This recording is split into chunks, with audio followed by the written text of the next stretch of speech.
যাদেরকে লিডার বানাই, নেতা বানাই, এমপি বানাই, মন্ত্রী বানাই, আপনি যাদেরকে কি বানান? আপনি আমি যাদেরকে মেম্বার চেয়ারম্যানের দায়িত্ব দিয়ে দিই, তখন মেম্বার চেয়ারম্যানের এমপি হওয়ার আগে এই সমস্ত ব্যক্তিরা সবচেয়ে বেশি সাধু হয়ে যায়, সবচেয়ে বেশি ভালো মানুষ হয়ে যায়।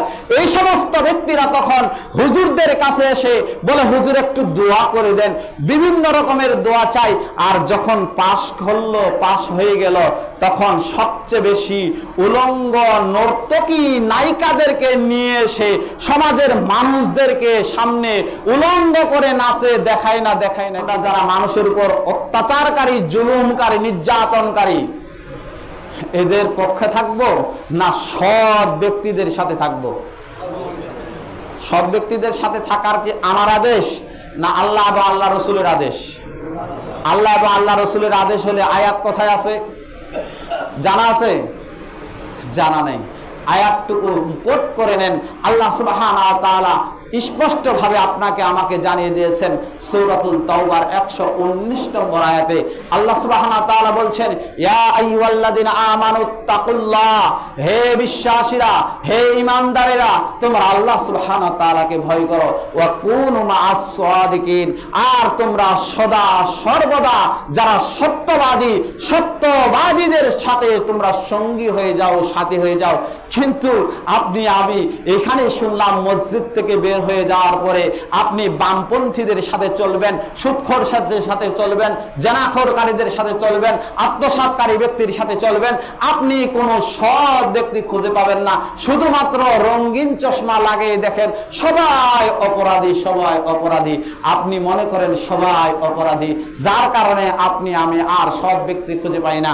আজকের আলোচনা থেকে আপনাদেরকে উদাত্ত আহ্বান জানাচ্ছি, আমরা একে অপরের প্রতি আমরা ক্ষতি করব না।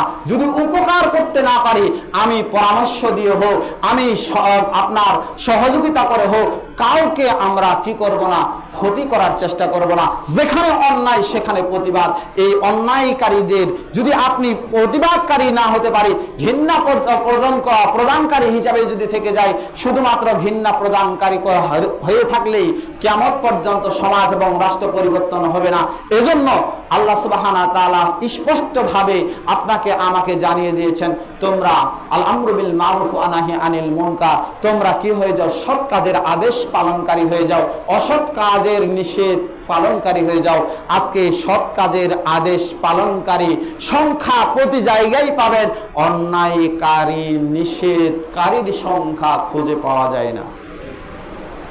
আজকে অন্যায়কারীর নিষেধ করতে গেলেই আপনাকে বিভিন্ন পাটকেল খেতে হয়, জেল খেতে হয়, মায়ের খেতে হয়, বিভিন্ন রকমের তোহমত, অপবাদ খেতে হবে।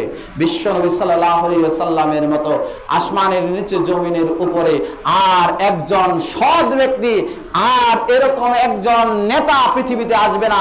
সেই নবীর ব্যাপারেও তা সাহাবা আজমাইনের সময়ও সকলকার সময়ের কাফের এবং মুনাফিকেরা তাকে অপবাদ দিয়েছিল না, দেয় নাই? তাকে মারছিল না, মারে নাই? তাহলে সৎ কাজের আদেশ পালনকারী থাকলে আপনাকে পোলাও, কুরমা, খিজুর, বিরিয়ানি সব খাওয়াবে। যখন আপনি অন্যায়কারীর বিষয়ে কথা বলবেন, জবান খুলবেন, সঙ্গে সঙ্গে আপনি নিজের পরিবারেও খারাপ হয়ে যাবেন, আপনার বন্ধু বান্ধবের কাছেও খারাপ হয়ে যাবেন, আপনার আত্মীয় স্বজনের কাছেও খারাপ হয়ে যাবেন, আপনি পাড়া প্রতিবেশীর কাছে খারাপ হয়ে যাবেন, এবং যেখানেই থাকেন না কেন সব জায়গায় আপনাকে নিয়ে আলোচনা সমালোচনা শুরু হয়ে যাবে। বুঝতে হবে তাহলে যখন আপনার সমালোচনা শুরু হবে, যখন আপনার বিপক্ষে কেউ কথা বলবে, বুঝতে হবে আপনার 1% হলেও কোরআনুল কারীমের কথাটা পৌঁছাইতে পেরেছেন। কিন্তু শুধুমাত্র যদি খালি এরকম হয়, লাভ নাই।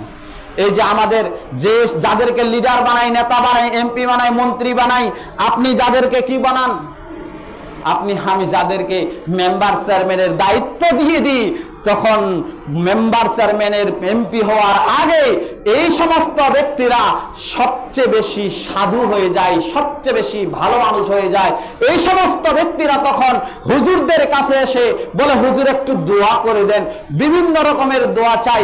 আর যখন পাশ করলো, পাশ হয়ে গেল, তখন সবচেয়ে বেশি উলঙ্গ নর্তকী নায়িকাদেরকে নিয়ে এসে সমাজের মানুষদেরকে সামনে উলঙ্গ করে নাচে, দেখায় না দেখাই না, একটু দেখে নেন সমাজে হচ্ছে না, হচ্ছে না? তাহলে আপনি যার সমর্থনে দিলেন ও যত পাপ করবে, ওয়াল্লাহি আল্লাহর কসম করে বললাম, সূরা মায়েদার 2 নম্বর আয়াত স্পষ্ট আল্লাহ সুবহানাহু বলছেন, তাওয়ানু আলাল বিররি ওয়াত তাকওয়া ওয়া তাওয়ানু আলাল ইসমি ওয়াল উদওয়ান, তোমরা পরস্পরে আল্লাহ ভীতি কাজে, খোদা ভীতি কাজে, আল্লাহর কাজে তোমরা সাহায্য সহযোগিতা করো। আপনি যদি সাহায্য সহযোগিতা ওই দিন ভোটের মাধ্যমে, সিলের মাধ্যমে না করতেন, আপনার সমর্থনের মাধ্যমে না করতেন, তাহলে অন্যায় করার ওই চেয়ারে বসার সুযোগ তার ছিল না, আর ওরকম অন্যায় কাজ করার তার সুযোগ ছিল না। আপনি সুযোগ করে দিয়েছেন, এজন্য আপনি কাকে লিডার বানাবেন, কার নেতৃত্ব আপনার জন্য আপনার ব্যক্তিগত, পারিবারিক, সামাজিক, রাষ্ট্রে গ্রহণীয় হবে, অশ্লীলতা, বেহায়াপনা প্রসার লাভ করবে না, এমন চিন্তা চেতনা আপনাকে দেওয়া হয়েছে।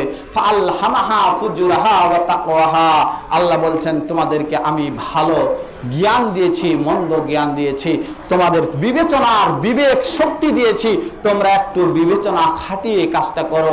যদি আমি বিবেচনা খাটিয়ে কাজ করি, কদ আফলাহা মান তাযাক্কা, তাহলে তোমরা পরিশুদ্ধ হয়ে যাবে। সম্মানিত হাজিরিন, আজকের আলোচনার সর্বশেষ একটি আয়াত বলে শেষ করছি, সেটা সূরা রাদের 11 নম্বর আয়াত। আল্লাহ সুবহানাহু ওয়া তাআলা আপনাকে আমাকে লক্ষ্য করে বলছেন, ইন্নাল্লাহা লা ইউগাইয়িরু মা বিকাউমিন হাত্তা ইউগাইয়িরু মা বিআনফুসিহিম। আল্লাহ সুবহানাহু ওয়া তাআলা কোনো মানুষকে পরিবর্তন করে না, ফেরেশতা পাঠিয়েও পরিবর্তন করবে না, যতক্ষণ পর্যন্ত ওই মানুষগুলো নিজেই পরিবর্তন হওয়ার চিন্তা চেতনা করবে না, যতক্ষণ পর্যন্ত মানুষগুলো নিজেই পরিশুদ্ধ হওয়ার চেষ্টা করবে না। যতই ওয়াজ করেন, যতই ব্যবস্থা করেন, কোনো কিছু হবে না আমি যদি নিজেই পরিবর্তন হওয়ার চেষ্টা না করি। কুচ্ছেন কালো এরকম বড় বড় সেমিনার করবেন, ওয়াজ করবেন, কোনো লাভ হবে না। নিজেই সিদ্ধান্ত করতে হবে আপনাকে যে আমি আজকে থেকে পরিবর্তন হব। কিয়ামতের ভয়াবহ দিবসের দিকে স্মরণ করে হলেও, একটু হলেও আখিরাতের জন্য জবাবদিহিতার ভয় হলেও আমি অবশ্যই পরিবর্তন হওয়ার চেষ্টা করি। আল্লাহ সুবহানাহু ওয়া তাআলা যা আলোচনা করলাম, এই আলোচনাটুকু আমাকে সর্বপ্রথম আমল করার তৌফিক দান করুন।